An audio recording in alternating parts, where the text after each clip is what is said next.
Hello everyone, I am Tacit, and today I'm going to be going over the Gems of War. Welcome to my Nightmare event in which the Centuragon is added to the game. So this week's a little bit less eventful than last week, as well as how eventful next week's going to be, so kind of just an in-between week between the two.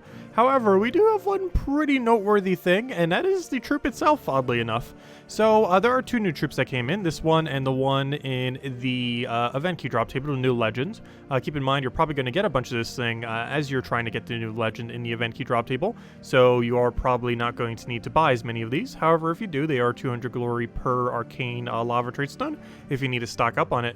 So this thing, very similar to that of Finley, except actually viable. So he's a 13 mana cost brown red. The most noteworthy thing about it is its ability. So there's a 10% chance to devour a random enemy with a plus 10% chance for each wild card. So this is kind of okay. Obviously nothing too special. If that was where the card ended, it would just be like an average kind of devourer that you wouldn't really pay much attention to. However, the next part is what makes it absolutely insane, and actually like really insanely good. I haven't had much time to test all the skull related builds that you could do with this, but it seems exceedingly strong. It then gets to convert all skulls into 2 times wild cards. Not some, not one, not a few, literally all of them. So if there's like 15 skulls on the board, that is 15 wild cards, theoretically making this thing the most efficient thing that is and will ever exist that ends up spamming wild cards onto the board. Of course, it does it specifically wherever the skulls are. However, there is technically no limit to how many that could be. If you have like 25 skulls somehow on the board and then it converts all of them over, you're basically maxing out every mana on your entire team. So this has a lot of potential to be really good in basically every skull spam team in existence. Not only does it synergize with it, but it might even just get a free kill out of nowhere. Just the second part of its ability alone is already enough to use it, even without the Devourer. On top of this, it also has even more ways to do wild cards, on top of the fact that it's probably going to be gaining a lot of extra turns from its convert that it has. And on top of all that, it also has a little bit of a Purple Storm, which of course can work pretty good into Skull Spammers.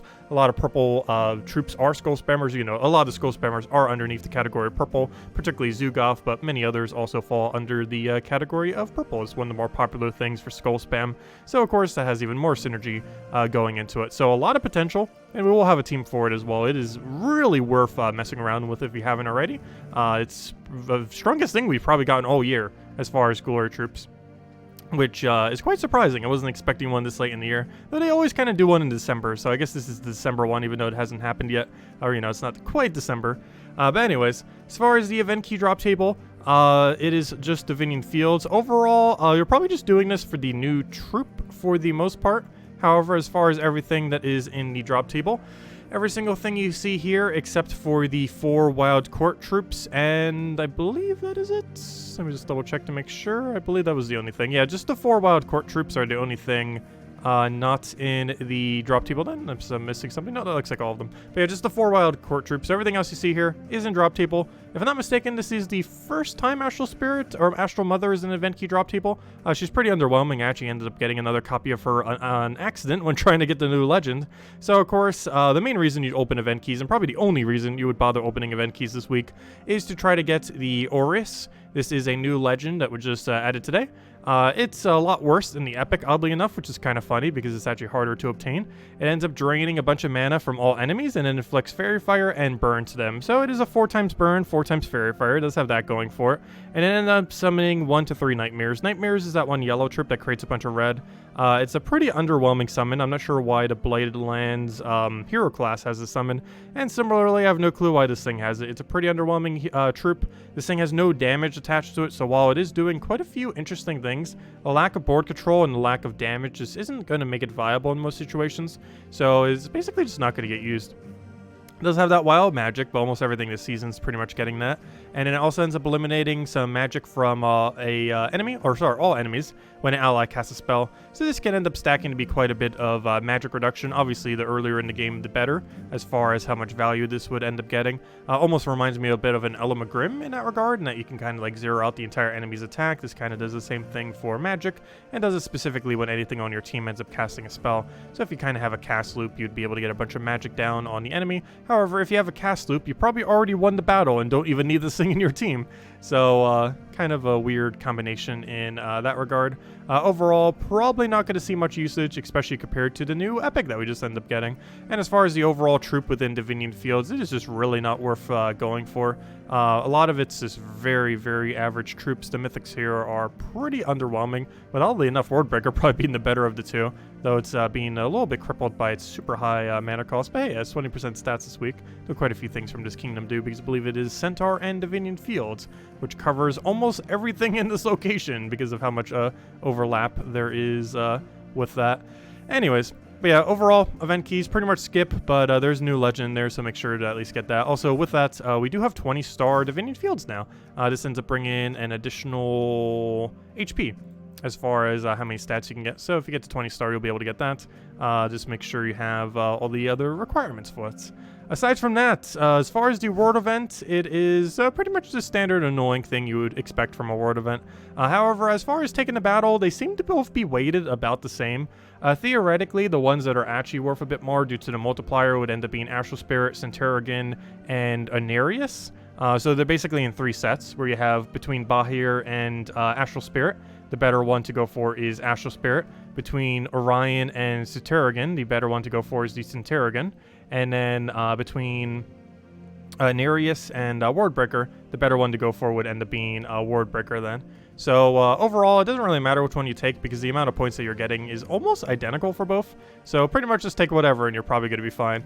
But those are the better ones if you do want to go down that route. And aside from that, it's just all the standard rewards that you would expect. It is a bit of a weird restriction though. We are down to Centaur only. However, this does allow you to mess around with Centuragon and the kind of combinations that you could end up doing. Obviously not as many things to work with as far as the compositions are concerned. But you basically just want to build entirely around Centuragon. And if you are building 100% around it, if you're building a cheaper build like this one, you probably want to have Curse. This weapon, for example, you get off of 250 wins off the Blighted Lands hero class, and it 4 times curses the enemy team. So having a curse option to go with the Devourer to make sure if they have Impervious or anything, which some of them do, just to make sure that you can get through with Devourer would end up being pretty beneficial. Or you can just kind of go down it with a Wardbreaker, go down with the Mythic, any other damage source that you might want to do, as you do have extra spell damage. So going down the spell damage route would indeed work quite efficiently for the event as well. As far as things that we got going on throughout the week, for Tuesday we have the Wild Court. Honestly, I would probably not waste gems trying to max out Wild Court. I personally did. However, it is among one of the easier ones in the entire game. The thing that you get that increases its like attack, life, and gains barrier, I believe it is, will also do an explode on the board. That one single copy of that could basically solo the entire faction, which is pretty funny. It's just so absurdly strong for doing factions. It might actually be among one of the easier factions in the entire game, so probably not worth gemming unless you just really want to. Wednesday we have the Centaur bonus, nothing really too special there. Thursday hero class, among one of the weaker hero classes in the game. We have the Centaur hero class coming in. Gosh, I forget its name. The Oracle is the word I'm looking for. The Oracle hero class. It's pretty underwhelming. It's among one of the worst few hero classes in the entire game, and has pretty much no purpose other than for the sake of kingdom upgrading. So if you need to upgrade a little bit more in order to get to 20 kingdom stars, then you might want to do that. I think you only need like what, level 40 or something, so not that high. But overall, it's a pretty useless hero class, and you might as well spend your time upgrading Elementalist that we just got last Friday. And aside from that, speaking of Fridays, next Fridays is going to be an arena event. Nothing really too special. However, that following Saturday, we are getting another pet. If you have not gotten the season 4, I think it is, the Quetzalma, whichever one Quetzalma came through, that one big bird on the season pass. If you have not gotten that one season pass thing, it'll be available for the first time free to play, and possibly the only time free to play, this Saturday. I believe that was from season 4, I want to say. It's either 3 or 4, I'm pretty sure it was season 4. So if you didn't end up getting that bird because you're playing free to play or you just weren't playing back then, you'll be able to do that this Saturday, and only this Saturday, so definitely make sure to grab that pet. While the Wednesday one isn't new, the Saturday one might be for quite a few people if you didn't buy the pass. Anyways, aside from that, as far as Soulforge, I actually forgot to check it earlier. Let's see, do we have anything useful? Arachnian Weaver's back, unfortunately at full price. But the Weaver's back. I'm pretty sure most people by now have Weaver. That does seem to be the best thing to get. But honestly, at this point, I'm pretty sure like 95% of people have Weaver by now. Zuul'goth's okay. It's pretty much only used with Iron Gut for the most part. It's super situational. For the most part, I would guess just skip, because you've probably already picked up Weaver, and if you haven't, you might as well try prioritizing a few other things. And Zuul'goth just so weird to use that it's probably not worth going out of your way for unless you're starting to get close to having all the mythics and you want to have it as an option. As far as weapons, Firefly could be somewhat useful for the event that we have going on. Ends up boost ratio and based off of centaurs on your team, and creates some pretty useful colors of green and yellow. Rosebow does something somewhat different, or somewhat similar, however blue isn't nearly as useful for centaurs, so probably not worth it. And overall, just not really that many good weapons. Probably worth skipping for the most part unless you really just want to pick up like Firefly or something in order to go do the weekly world event. But it's not really needed. There's plenty of other mana accumulating weapons because the weapon's not restricted based on anything, so you can just run whatever weapon you want, so you don't necessarily need to run something like this. You could run a different mana accumulating method and be fine. The only other thing that might be worth considering is, even though we just had a Guild War week, Doomed Chronicle, if you happen to have the resources to go and max this, which I'm pretty sure most people don't because gosh, these things are so annoying to max. But these are pretty good in Guild War defend teams. It's pretty much their only purpose is Guild War defend teams. But if you're super light in the game and you're looking to pick them all up, one of them is available to get this week, the purple one specifically. So do make sure to get that if you're like super late in the game and you want to stock up on them, since it might be several months before it comes back around again. Anyways, so let's go over a few teams, just kind of mentioning over everything, as well as one that I kind of want to go use, which is the Centuragon team. But anyways, let's start from the top. So, as far as the world event and the one I'll probably be using, I'm going to be using Twin Claws, which doesn't really do much with the beast boost ratio. Actually, I don't think a single thing gets hit on this entire team. However, the main reason for using it is its coloration. It's a purple-yellow that explodes a bunch of green, which is kind of what we want. We just want that kind of mana accumulation for this team. Centuragon basically just does a bunch of Devour while also giving you infinite mana, which is fun. World Breaker also helps you with infinite mana while hitting everything with AoE damage and cycling through all the mana on your team. And your backup plan is Vanguard, which ends up destroying a row, creating a bunch of yellow, and that feeds back into both of your 2 Exploders, and those 2 Exploders feed back into the rest of your team, and then you just keep casting forever. And that is basically the premise here. I'm using Elemental as hero class. You can use some other tanky one like Sentinel or Monk or literally anything that has barrier on brown. That's basically the whole premise here. Just happen to be using Elementalists in this particular instance. However, there's really no reason to other than farming XP off of it. But you can end up running with any other similar tank hero class. As far as the cheaper one, we kind of already showed it slightly there, but Fiendfire, I mentioned earlier, but just to reiterate, 250 wins on the Blighted Lands hero class, ends up giving you the Dabless, I believe it's called, ends up giving you this weapon for free. If you don't already have it, it deals a bunch of damage to all enemies. However, the most relevant thing about it, though, is that it curses all enemies. This is very good because then you can go devour all enemies if they are cursed. So even if they have Impervious, you'd still be able to get Devour on them. And basically the whole premise of this is you just spam this like crazy. You could even put it in first slot if you feel like your hero, or if you feel like you could tank long enough. But if you have lower stats, you might want something with Barrier on brown in first slot instead. However, if you do move to first slot, you might want to switch to something like Archmagus instead of a tankier hero class. So this one I actually want to use, though we do need to find a real team to go use it against. That's good enough. Hopefully it doesn't loop against us. So, Centuragon. I have not had a large amount of time to test this yet. We will probably have to cover an entire video just on this troop because it is pretty good. Like, exceedingly good.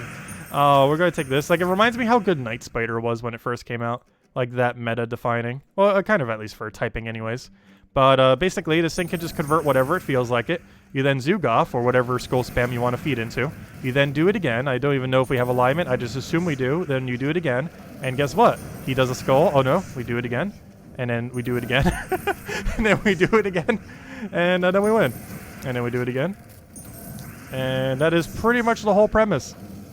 You could build that however you want with any skull spam team. It is about as broken as it looks. And I'm curious to see if it'll get tweaked. Night Spider never did, and quite a few other really strong things never did. And like Truffle, when it did, like barely got poked. Something like Beatrix, like still to this day has not gotten rebalanced at all. So we'll see exactly what happens with this. But yeah, use it while you can. It is exceedingly strong, and a lot of builds that can be built around it. A lot of weird skull spam teams, so definitely worth experimenting with to see what you can come up with, as obviously Zuul'goth is just one example. Pretty good with the freeze too, just to make sure it doesn't backfire. But extra turn skull spam teams with this mana accumulating for also have quite a bit of potential, so it just converts all the skulls into basically max mana for your entire team, due to how good that many wild cards on a board is at a given time. Anyways, as far as other teams, for the Tuesday faction event, which we have Wild Court, you have access to red and green, so you can end up running Tesla with Holy Saint Astra. You can run a pretty standard Rowan team. Really just depends what you want to do. I'll probably run a Rowan team for Tuesday, but I figured we just kind of show Tesla team here. just so we're not showing the same thing every single time. Obviously, the meta doesn't really shift too much as far as running through factions are concerned. Speaking of that, something else that doesn't really change much is pure factions. So Wild Knight, I kind of mentioned this earlier, but he can solo the entire Delve. If you really want to, for a fun challenge, set your team as one Wild Knight, and if you're running with potions tomorrow, see if you can run the entire faction. I am pretty sure he can, very easily. Even without potions, he could probably get away with it. He explodes a gem, so he has board control. He gives a bunch of life and attack, which are about the two most useful stats in this kind of situation when you're doing pure factions. It's boosted by green, so it's even more than whatever its value already is. And then it gains barrier. So you have board control, mana accumulation, an attack gain, a life gain, and a barrier. So it basically never dies. Also on top of that, he also has some score reduction naturally, and he even gets to put Hunter's Mark onto the enemy when they whenever he gets poked, basically allowing him just to do 2 times damage with his already exceedingly high attack that he's going to be increasingly increasing over the course of the battle. And he does all that for 12 mana cost. It is absolutely insane. You might even want to fully metal it too, just in case. It is an epic, so it's kind of cheap enough to do. I didn't at the time because we didn't have as many metals, but it's definitely worth considering. It's quite a bit more HP and armor, which makes it even tankier than it already is. Aside from that, just to back up your team, you basically just go Wild Knight in case somehow he dies. Is that even possible? I'm pretty sure. Maybe if he gets transformed or something. Like, he's not going to die. If he's dying, he's dying from, like, transform or lycanthropy somehow. Actually, it's not even possible because there's none from Sky. But it's mostly just a backup in case something weird happens. And this is mostly just here to apply a little bit of extra Hunter's Mark. And if you have, like, if you're running with potions, you can also do, like, a little bit of AoE damage there if you need to clean up something a bit quicker or to gain Bless in case you need him to be even more unkillable than he already is. Aside from that, only other thing that we got going on that really needs teams this week is Thursday class event. Oracle Hero class runs pretty standard to any class event. They are pretty useless to bother throwing any gems at. Main thing you just want to do is run through the free battles if you're going to even bother doing that. And just claim your little bit of gems and a little bit of free XP towards it and not spend anything towards it, the event itself. You just kind of run a quick kill Dawnbringer. You can end up doing it with any yellow weapon, doesn't really matter which. This kingdom has 3 different ways to give yellow link, and you kind of just want to feed all into your weapon and just cast it like 2 times, 3 times, and just win out the battle. That's pretty much the premise here. If you really want to, you could mess with the new Centaur, as that new Centaur devouring wildcard troop is usable. However, it's not really necessary if you're just doing the basic amount of battles for it. But anyways, guys, that will wrap it up for this video. We will be going over the new weapon that came out. If you bought the bigger pass, we will have that for tonight's stream at 8 p.m. Eastern Standard Time. So if you want to see that in action a week early, if you bought the normal pass, or if you bought the bigger pass and want to see it in action already, since it is technically obtainable as of this week, we will be messing around with that. I believe that does, like 3 to 6 wild cards, or 3 to 8. So we technically got 2 things that can create like 1 billion wild cards today. The Epic, which is the more advised one, and probably even stronger than this weapon, and then the Weapon, which is from the campaign thingy. So you get it on next week if you bought normal pass, or right now if you bought the big pass. Ends up creating 3 to 8 wild cards of various multipliers, and by various it means either 2 times, 3 times, or 4 times. So this is technically the first viable way to potentially try to get 4 times and 3 times onto the board, because I believe almost every method currently does 2 times multipliers, so kind of be interesting in that regard. However, this number of spawns compared to something like the Epic Troop that just came in is generally going to be a lot worse. Obviously, if you don't have a lot of skull spam, then the other one might not be doing as much. However, in most situations, the new Glory Troop that came in this week is probably going to be better than this. Not to mention the other thing does it for 13 mana cost, whereas this is 16. But the main benefit with this is this can do up to 4 times multiplier whenever it does those wild cards. So if you're doing like 7 of them, and you got a couple 3 times, 4 times multipliers in there, you're going to get a pretty good turn, and you're probably going to get all the mana back for this weapon anyways. So it definitely has a bit of potential, so we'll see how it works, and also probably mess with the new Glory Troop some, because gosh, is that thing super, super, super strong. It's actually strong enough that I do feel like they're going to nerf it soon, so do use it while you can. It's one of those that just seems like a little bit too overtuned, but we'll see what happens with it into the near future. But anyways, guys, if you still have any other questions, feel free to leave it in the comment section below. Thank you always for watching. Greatly appreciated. Feel free to leave a like on the video, as it helps a lot. Feel free to comment any questions, anything else that you want to ask. I'll catch you guys later. Have a wonderful week. Have a wonderful Thanksgiving if you celebrate it, and I'll catch you guys later. Goodbye, everyone, and thanks for watching.